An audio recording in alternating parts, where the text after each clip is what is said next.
आया। वह इतनी भी भोली नहीं थी। रुआंशु ने वह पैसों की पोटली मेरे हाथों में थमा दी और नरमी से कहा, ये पैसे लेकर जांग हवेली छोड़ दो और ल्यूक्सियन शहर से दूर चले जाओ। मैं नहीं चाहती कि तुम्हारी जिंदगी भी मेरी तरह नरक बन जाए। मैंने एक पर्ची पर लिखा और तुम। जांग रुआंशुए के चेहरे पर दुख साफ दिख रहा था। उसने कहा, ये मेरा घर है, ये लोग मेरे साथ कितना भी बुरा करें, मैं यहाँ से नहीं जा सकती। अचानक बाहर से नौकरानियों के हंसने और रेशमी कपड़े लेने गोदाम जाने की आवाज आई। वह घबरा गई और बोली, तुम जल्दी जाओ, देर मत करो। बाहर किसी अजनबी पर भरोसा मत करना, उनका दिया हुआ कुछ मत खाना और पानी मत पीना, और किसी से फालतू बात मत करना। अगर लोगों को पता चला कि तुम गूंगे हो तो वे तुम्हें सताएंगे, समझे? छोटे गूंगे। बोलते बोलते उसकी आवाज भर आई और उसकी आंखों में आंसू छलकने लगे। मैंने आगे बढ़कर उसके सर पर हाथ रखा और कहा, अब से तुम्हें मुझे पति कहना चाहिए। जांग रुआंशु ने हैरानी से सर उठाया और अपनी बड़ी आंखों से मुझे घूरने लगी। तुमने कुछ कहा? तुम गूंगे नहीं हो? मैंने हल्का सा मुस्कुराकर पूछा। क्या मैंने कभी कहा था कि मैं गूंगा हूँ? जांग रुआंशु का दिमाग सुन्न हो गया। तुम गूंगे होने का नाटक कर रहे थे, पर क्यों? मैंने अपने हाथ पीछे किए और खामोशी से खिड़की के बाहर आसमान की तरफ देखने लगा। उसी वक्त साफ आसमान में बिजली कड़कने की दो भयानक आवाजें आईं, जिसने पूरी जांग हवेली को डरा दिया। सब लोग डरकर बाहर देखने लगे। र्यूक्स्यू भी उस अचानक हुई गर्जना से कांप उठी। ये क्या था? बिना बादल के बिजली कैसे कड़की? बिल्कुल 3 साल पहले की तरह। मेरा चेहरा गंभीर हो गया और मैं खामोश रहा। उसे नहीं पता था कि मेरे बोलने की वजह से उस बीज की महक बाहर निकल गई थी, जिसने आसमान की बिजलियों को गुस्सा दिला दिया। मेरी उदासी देखकर जांग र्यूक्स्यू ने नरमी से कहा, ठीक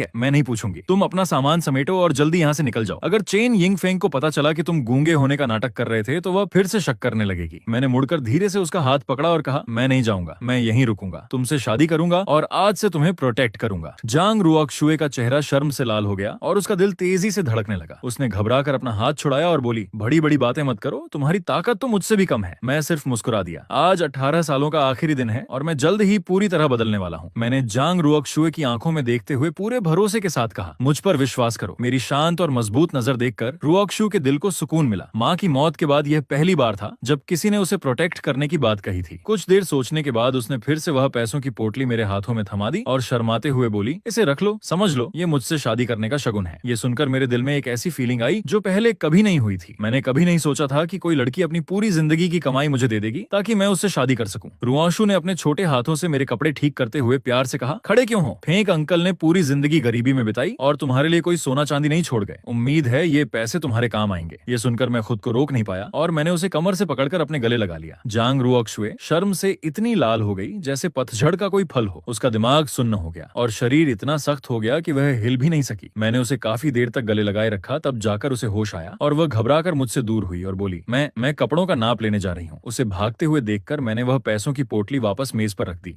मैं मुस्कुराया और कहा, रुआंशुए, मैं तुमसे पूरी शान और शौकत के साथ शादी करूंगा। उसी वक्त चेन यिंगफेंग के कमरे में, मौसी, आप रुआंशुए बहन की शादी फंग चेन जैसे बेकार इंसान से कैसे कर सकती हैं? 10 साल से जांग हवेली में रह रहा लुजेंग चेन यिंगफेंग के आगे घुटने टेके हुए था और उसके चेहरे पर बेचैनी थी। प्लीज अपना फैसला बदल लीजिए और बहन की शादी मुझसे करवा दीजिए। लुजेंग चेन यिंगफेंग का भतीजा था। वह काफी होशियार और 3rd ग्रेड स्पिरिचुअल रूट वाला जीनियस था। इसलिए चेन यिंगफेंग ने बचपन से ही उसे जांग हवेली में पाला पोसा था और वह काफी काबिल भी निकला। सिर्फ 20 साल की उम्र में वह लेवल 5 क्वी रिफाइनिंग स्टेज पर पहुंच गया था, जिस वजह से चेन यिंगफेंग की अपने मायके वालों में बहुत इज्जत बढ़ गई थी। बस एक ही बात चेन यिंगफेंग को परेशान करती थी कि लुजेंग जांग र्यूक्स्यू को बहुत पसंद करता था और उसे अपनी औरत समझता था। जेंगर, बाकी हर बात में मौसी तुम्हारी बात मान सकती है, पर इस मामले में जिद मत करो। लेकिन लुजेंग का उदास चेहरा देखकर उनका दिल पिघल गया और उन्होंने इशारा करते हुए कहा, मौसी ने सिर्फ उनकी शादी में दखल देने से मना किया है। ये नहीं कहा कि शादी के बाद तुम कुछ नहीं कर सकते। अगर फेंक चेन की अचानक मौत हो जाए तो क्या तुम फिर से जांग र्यूक्स्यू से शादी नहीं कर पाओगे? लुजेंग की आंखें चमक उठीं और वह खुश होकर बोला, मैं समझ गया, शुक्रिया मौसी। मैं अभी जाकर फेंक चेन की शादी की तैयारियों में मदद करता हूं ताकि शादी जल्दी हो जाए। चैन यिंगफेंग हल्का सा मुस्कुराई। जाओ, कल सुबह जल्दी उठना मत भूलना। मौसी तुम्हारे साथ टेस्टिंग टावर चलेगी, तुम्हारे स्पिरिचुअल रूट का लेवल फिर से चेक करने। जी बिल्कुल। लुजेंग ने हाथ जोड़कर सलाम किया और खुशी खुशी वहां से निकला। लेकिन जैसे ही वह चेन यिंगफेंग के कमरे से बाहर आया, उसकी मुस्कुराहट गायब हो गई और चेहरे पर नफरत आ गई। इस बुढ़िया ने क्या खूब सोचा है। कल अगर मेरा स्पिरिचुअल रूट पहले से बेहतर निकला तो मैं जांग परिवार के सभी लोगों के सामने जांग रुआंशु को छीन लूंगा।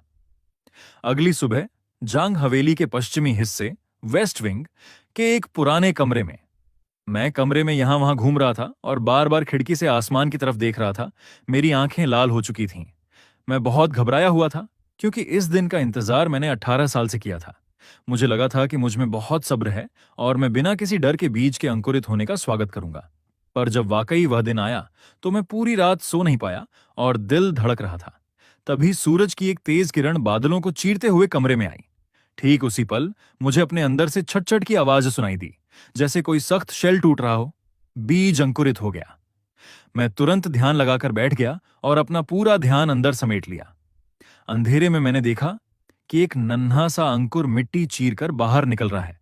उसके आते ही जैसे किसी बहुत बड़ी ताकत ने उसे रोकने के लिए आसमान से तबाह कर देने वाली बिजलियां गिराईं। पर उस नन्हे अंकुर ने बड़ी आसानी से उन सारी बिजलियों को अपने अंदर सोख लिया। मैंने अपनी आंखों से देखा कि कैसे वह एक बीज बिजलियों को खाकर एक बहुत बड़े पेड़ में बदल गया, जिसकी छोटी नजर नहीं आ रही थी। जब बिजलियों को एहसास हुआ कि वे उसे नहीं रोक सकती, तो वे धीरे धीरे शांत हो गईं। इस ताइशू एंशिएंट ट्री से हरा प्रकाश निकलकर मेरे शरीर में मिलने लगा और मेरे अंदर एक स्पिरिचुअल रूट पैदा हुआ। स्पिरिचुअल रूट मेरे